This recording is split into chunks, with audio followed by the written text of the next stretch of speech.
Alright, here we are, ladies and gentlemen. It is finally time for my 2018 Oscar nomination predictions.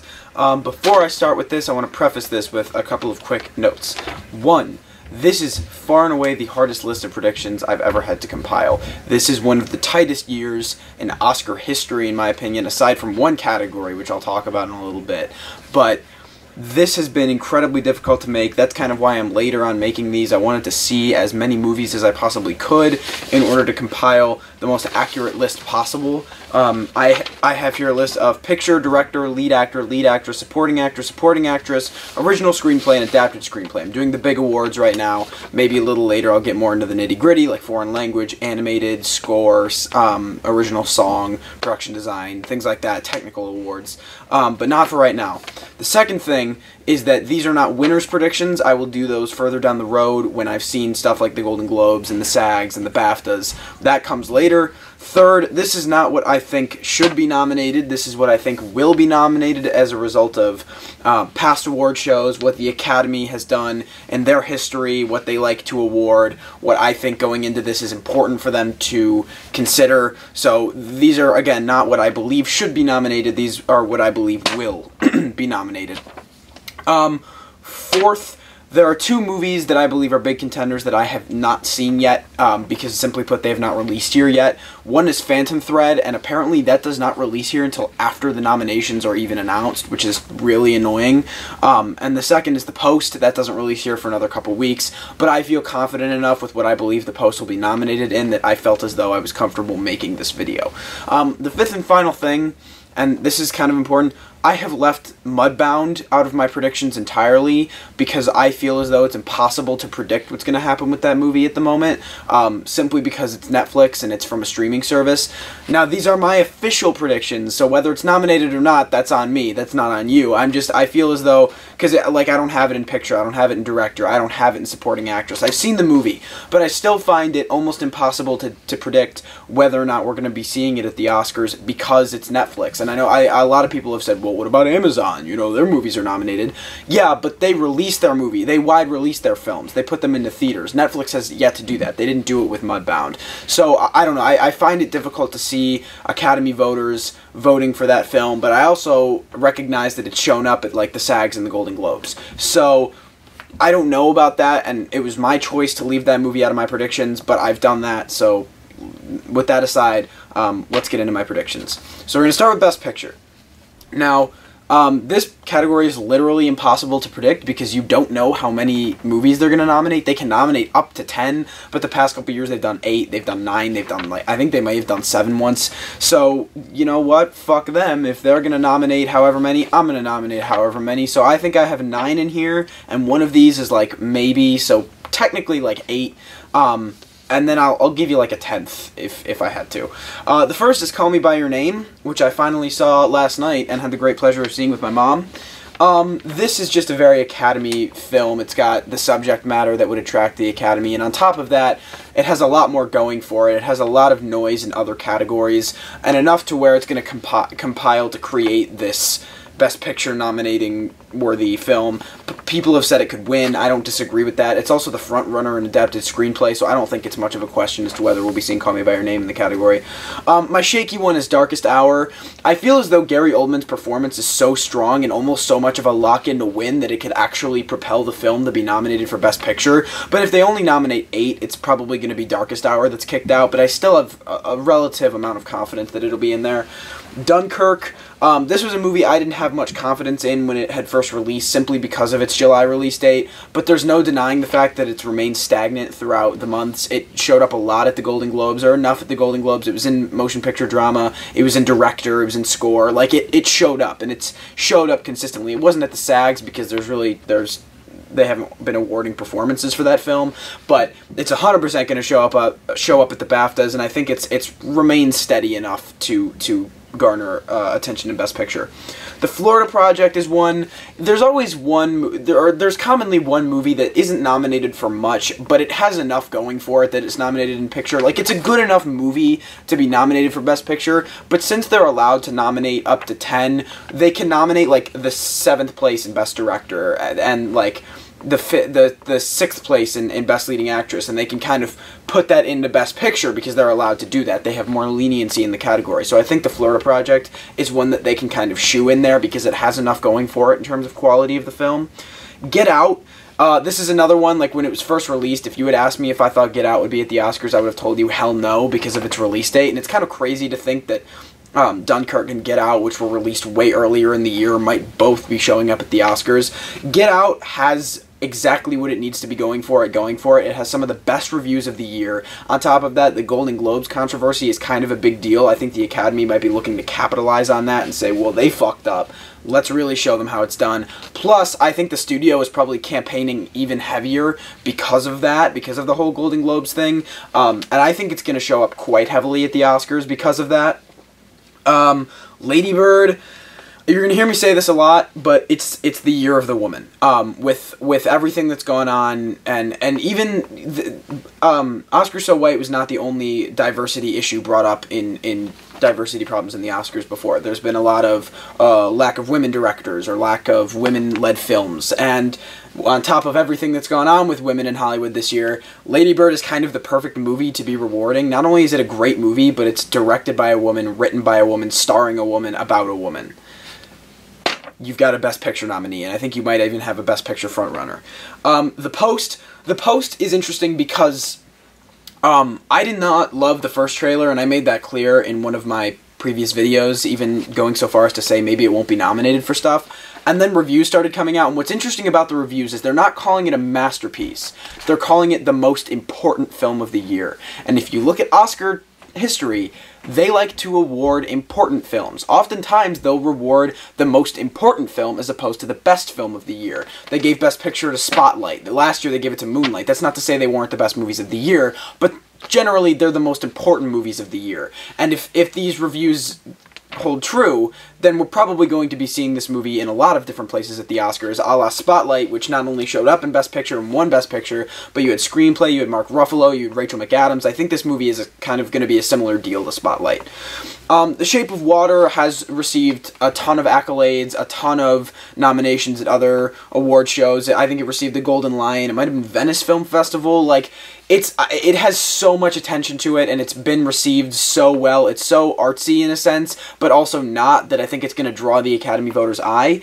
And Three Billboards Outside Ebbing, Missouri is similar in the sense that it's gained so much momentum, and people love this movie so much. I think Three Billboards Outside Ebbing, Missouri is absolutely going to sweep the Golden Globes. I think it's going to take Best Screenplay, it's going to take Best Actress, could take Best Supporting Actor, it could take Best Motion Picture Drama, and I think that's actually going to even propel it further with nominations coming up.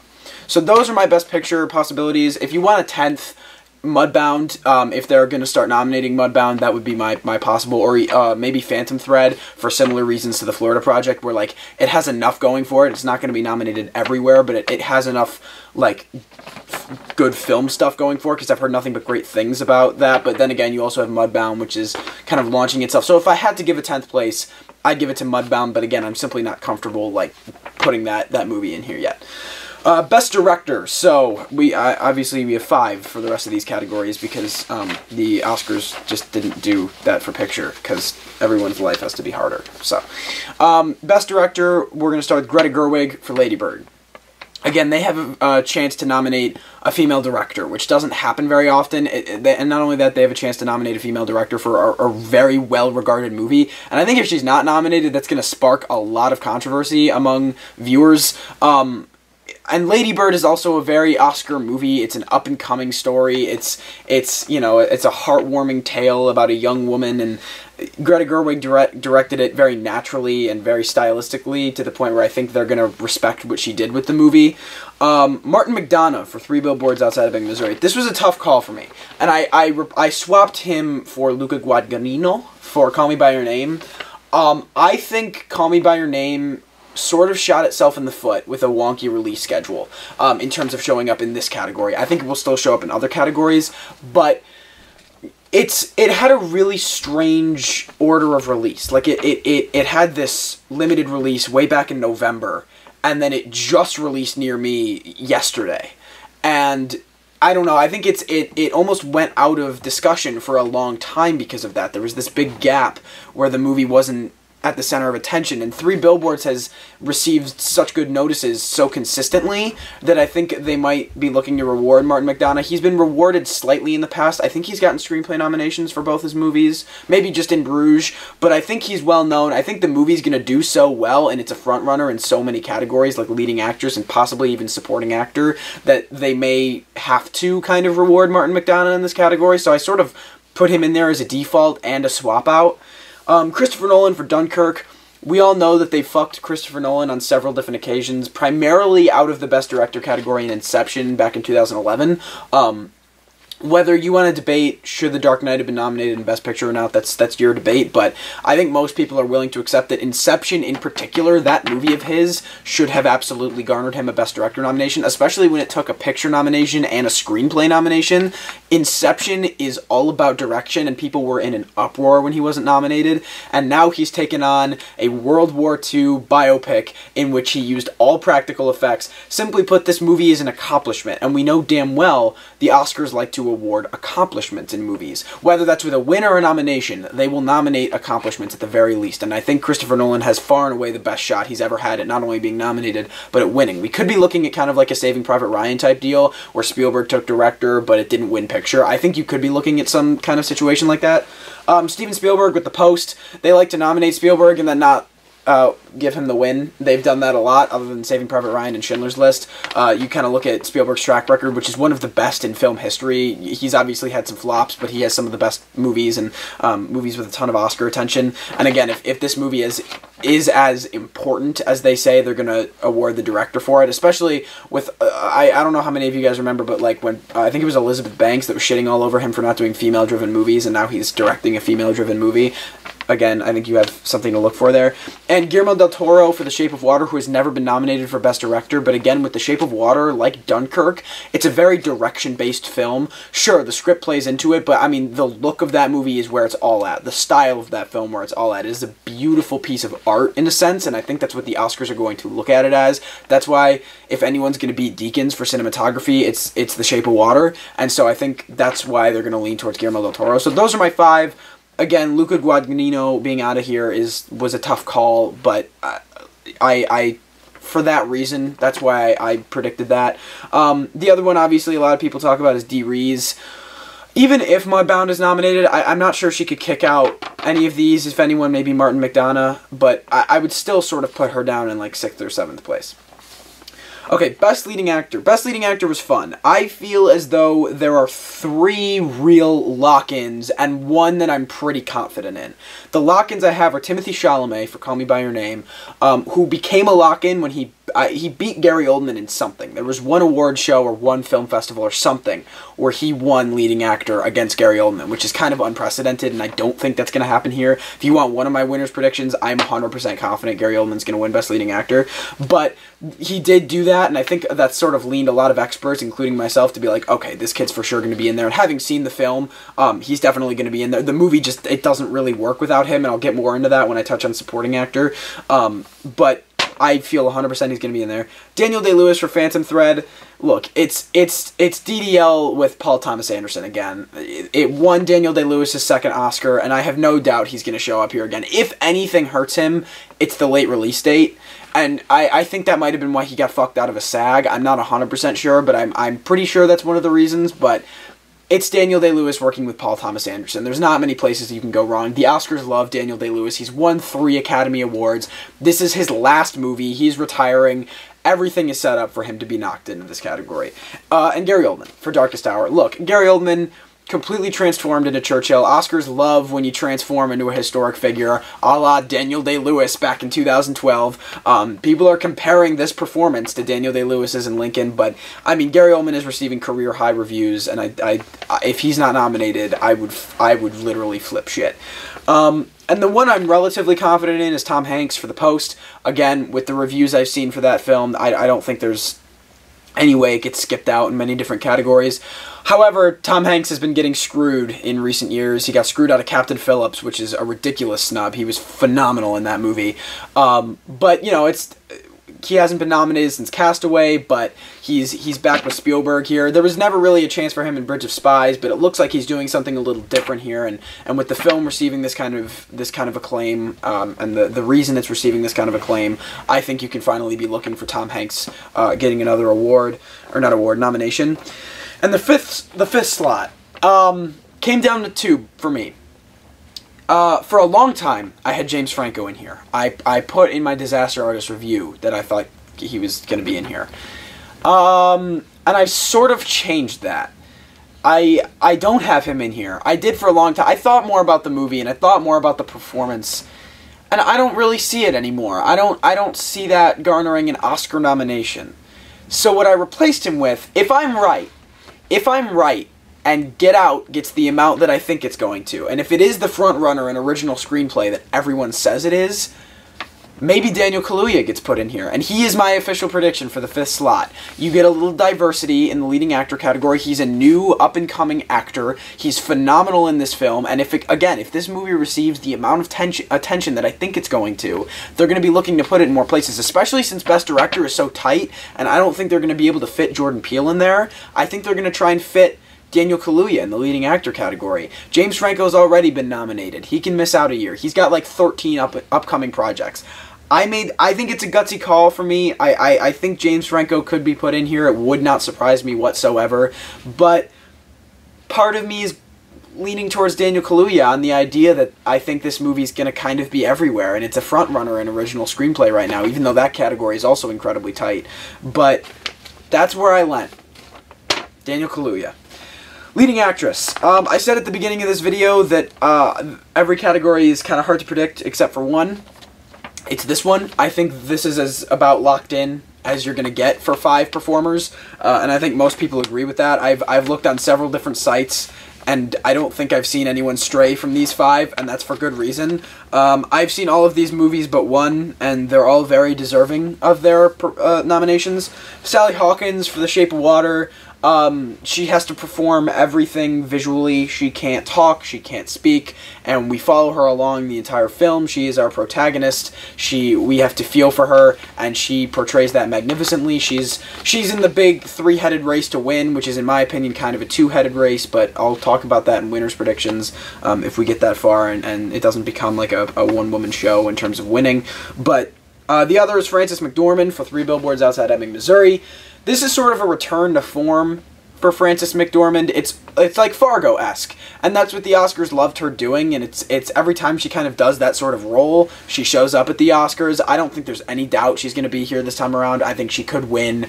I think she's absolutely going to win the Golden Globe, and she has so much going for her. I think they're campaigning her very heavily, too, to show up in this one. And again, with 3 Billboards, I don't think the movie works nearly as well without her in it. Margot Robbie for I, Tonya. Everyone's been asking, when's Margot Robbie's first Oscar nomination going to be? Some people thought supporting actress for Wolf of Wall Street. I remember when Focus was coming out, people went, oh man, that's the one, that's her first, Focus. No.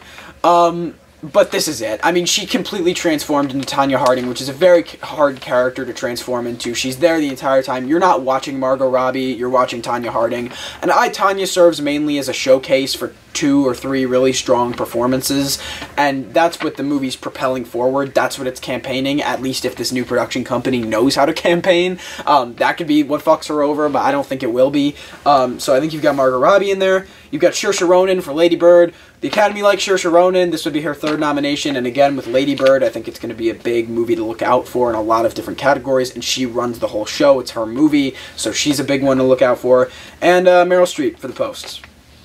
Look, if they'll nominate Meryl Streep for Into the Woods, they'll sure shit nominate her for a Spielberg companion, because I love Meryl Streep as much as the next guy, but Into the Woods, like, go fuck yourself. People are saying this is her best performance since The Iron Lady, and that she drives the whole film, and if the film is as good as everyone says it is, and she's driving it, then she's absolutely going to be in here.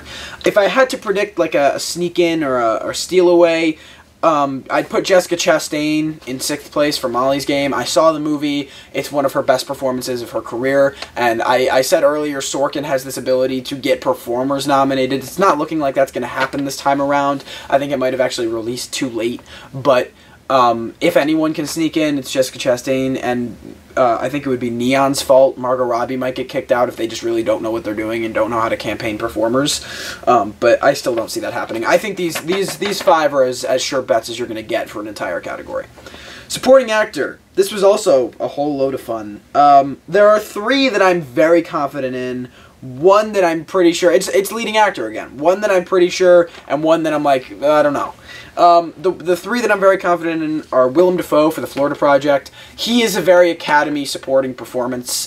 People have called him the frontrunner to win. I don't entirely agree with that, but it's a very similar performance, not character, but performance style to Mahershala Ali in Moonlight. Like, the way that they elevate the film is very similar. They're both very quiet, condensed, complex performances, as opposed to, like, a J.K. Simmons in Whiplash. The Oscars like that kind of performance, and I think Willem Dafoe will get in the category on that basis. And also, he hasn't been nominated in years, and people are saying this is just, like, a return to form for Willem Dafoe. Richard Jenkins for The Shape of Water. I didn't understand why everyone was saying he would be nominated until I saw the movie, and now I get it. He is like a pinnacle supporting actor. He elevates the lead to a new level, but also stands on his own to the point where when you walk out of The Shape of Water, you remember Richard Jenkins' performance. That's a supporting performance, and I think they're going to like that a lot. And Sam Rockwell for 3 Billboards Outside Ebbing, Missouri, who I would call a frontrunner to win right now. I think he's right up there with Willem Dafoe. He really shines in this movie. He does something completely new, and he's like, you remember him just as much as Frances McDormand walking out of 3 Billboards. And if that movie does as well as I think it's going to do, then you're absolutely going to see Sam Rockwell in this category. I have no doubt he's going to be nominated. The one I'm pretty sure on is Armie Hammer for Call Me By Your Name. I know there's a lot of debate as to whether he's going to be nominated or Michael Stuhlbarg or both. Again, I saw the movie last night, and what's interesting so much about the race is Armie Hammer is in a lot more of the movie. He's a lot more of a companion. He's a lot more of a supporting actor, whereas Michael Stuhlbarg is really, really good the entire time, but he has like one Michelle Williams Manchester by the Sea moment where everyone in the theater was crying. I shit you not, I could hear everyone sobbing, and it's a great scene, and it's a great speech, and he does a really fucking great job. And then there's the both argument. And the reason I went with Armie Hammer is because the movie just doesn't work without him and Timothée Chalamet playing off of each other. They're so natural together. They have this great chemistry. It's the dynamic supporting performance. It's the one where they go hand in hand. And I think the Oscars do that a lot more often than they do with like the Michael Stuhlbarg kind of performance. They were able to do that with Manchester because she was in supporting actress, and then Lucas Hedges, who had the dynamic performance, was in supporting actor. So I give this slight edge to Armie Hammer simply because of it's the kind of performance he's putting on. Okay, the one I'm not sure about. Hear me out for a second, because I went back and forth on a lot, and I didn't know who to give it to. I said in my older video when I was reviewing the Golden Globe nominations that I did not have confidence that Christopher Plummer would be nominated. I've gone back on that. I think, looking more into it, having seen the movie now, with everything that's happened with that movie, with all of the controversy, there is no better time for this movie to be nominated than right now. Christopher Plummer brings this frightening sense to the screen. Like, you're kind of terrified of him. He's very powerful. He feels large. And he's this presence on screen. He's always there. He's kind of like going to be, in my opinion, the Michael Shannon from Nocturnal Animals of this year, where you see that movie in like maybe one other category, but he's the one that really shines through. And I put him in here. It was a hard call, but he's my prediction for the 5th slot. Simply because of everything that's going on with that movie, and I think the Academy is going to be willing to give it the time of day because of everything that's happened to it. Alright, we're through our first sheet. Boom. Alright. Best Supporting Actress. This was harder because I've left Mary J. Blige out, who I know a lot of people will say is a for sure nomination, which I don't entirely agree with. Again, I saw the movie. She's fine in it, but she's not the standout performance in that. Jason Mitchell is the standout performance in that movie, in my opinion, but whatever. So my 5, Hong Chow for Downsizing. Whether I agree with that or not, which I don't, she's been everywhere, which is sort of a surprise to everyone. She was at the SAGs, she was at the Globes. She's shown up at all of these different award ceremonies, which no one really expected, but there's no denying that she's picked up a significant amount of momentum, and so for that reason I put her in here. Holly Hunter for The Big Sick. I think showing up at the SAG Awards was kind of a big deal for her, actually, after being left out of the Golden Globes. I think that sort of started to propel her again. It's one of the best performances in recent memory out of Holly Hunter. The Oscars really like Holly Hunter. They've nominated her several times. They've given her an Oscar, and I think this is a time that you're going to be seeing her back. Allison Janney for I, Tonya and Laurie Metcalf for Lady Bird, I think, go kind of hand in hand. They're both playing mothers who you're not really supposed to like that much. People are saying it's Laurie Metcalf's category to lose. I don't entirely agree with that. I kind of see it as more of a head-to-head race with the two of them against each other. They're both actresses coming straight from TV and putting on like career performances in film, and they're both female-led films, and they're both supporting a female. I don't know. I don't feel comfortable calling one of them the front-runner or not, but I feel absolutely comfortable saying both of them will be nominated in this, and I think they're 1-2 for sure. The fifth is Octavia Spencer for The Shape of Water. I'm less confident in this, but if The Shape of Water receives the attention everyone seems to think it will, and the Oscars really like Octavia Spencer, she was nominated for Hidden Figures, which I don't believe she should have been, but she was, and she's sort of the comic relief character in this film, but she's still there to elevate. If anyone's going to get kicked out for Mary J. Blige, it's Octavia Spencer, so I think she's kind of a shaky fifth pick, but like she's there as a replacement almost for Mary J. Blige, and I could see it happen. Again, and if anyone else is going to get kicked out, it would be Holly Hunter or Hong Chow. This is not a tight category. This is a very loose category. I think there are a lot of things that could happen within this, so these were a little hard to pick and choose and put in there, because I'm very, like, on all of these. I have seen all of these movies, and all of these guys are great. They've all put on fantastic performances for the most part, but like those are the five I picked out of the sheer reasons. I don't know. Again, Mary J. Blige being in there wouldn't surprise me, even though I don't 100% feel as though it would be a deserving Oscar nomination performance, but whatever. Best Original Screenplay. I said this is an incredibly tight category. This is a very hard category to predict. A lot of stuff getting left out. But when you look at... It's tight because there are a lot of really good screenplays this year.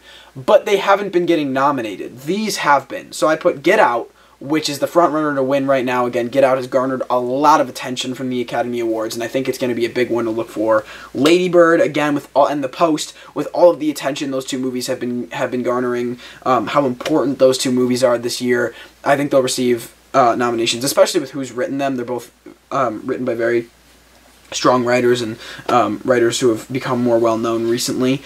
The Shape of Water, again, for how much attention I think that movie's going to get. It's a very artsy kind of film, but still manages to be really interesting and intriguing. It's a beautiful film. It's a romance fantasy, and I think the Oscars are going to want to turn an eye to that and really look into that movie. And Three Billboards Outside Ebbing, Missouri, surely for the fact that that's just a phenomenal screenplay, and I think it is one of the best screenplays of the year. It's going to win screenplay at the Golden Globes, in my opinion, although, according to Steve Jobs, that don't mean shit. But I think Three Billboards will definitely be in there, just because it is one of the best screenplays of the year. The ones I'm leaving out, you've got The Big Sick, which I think not showing up at the Globes really fucked that thing over in terms of gaining momentum. I had originally said it would, when I first saw that movie, get a screenplay nomination, but then I started seeing all of these movies, and they're all original screenplays, which is ridiculous. Darkest Hour, which I think has one of the best scripts of the year, is not going to be put in here just because it doesn't have the right amount of attention, and these five are so tightly packed. So those would be the two I'd leave on the outside. Like, I wouldn't be surprised if either of them got put in there, but I think these are your five. I'm relatively confident in that. Best Adapted Screenplay is the complete opposite of Original Screenplay. You have one for sure, and then everything else is very loose. Call Me By Your Name is the for sure. Many people have said the writer of this movie is very overdue for an Oscar, and it's as people have said, it could be a frontrunner to win Best Picture, and I think frontrunners to win Best Picture very rarely don't have a screenplay nomination, and this is absolutely going to have a nomination, if not a win. I left Mudbound out of here, again, for the same reasons. I replaced it with All the Money in the World. Again, there's no better time to nominate that movie than right now, and I think if they're going to give Christopher Plummer a nomination, which I do feel like they might do, then it's going to get something somewhere else, and I think they're going to put it in here. Like I said, I think it's kind of going to be like the Nocturnal Animals of this year. The Disaster Artist, pretty good script, funny script, like all of the rest of these are like, and then I put Wonder in there, like I didn't see Wonder, but like two pretty good scripts that they kind of need to fill this category with. And I put Molly's Game in there. I know they don't like Sorkin, which I think is bullshit. I think Molly's Game is one of the best movies of the year. I absolutely love that movie.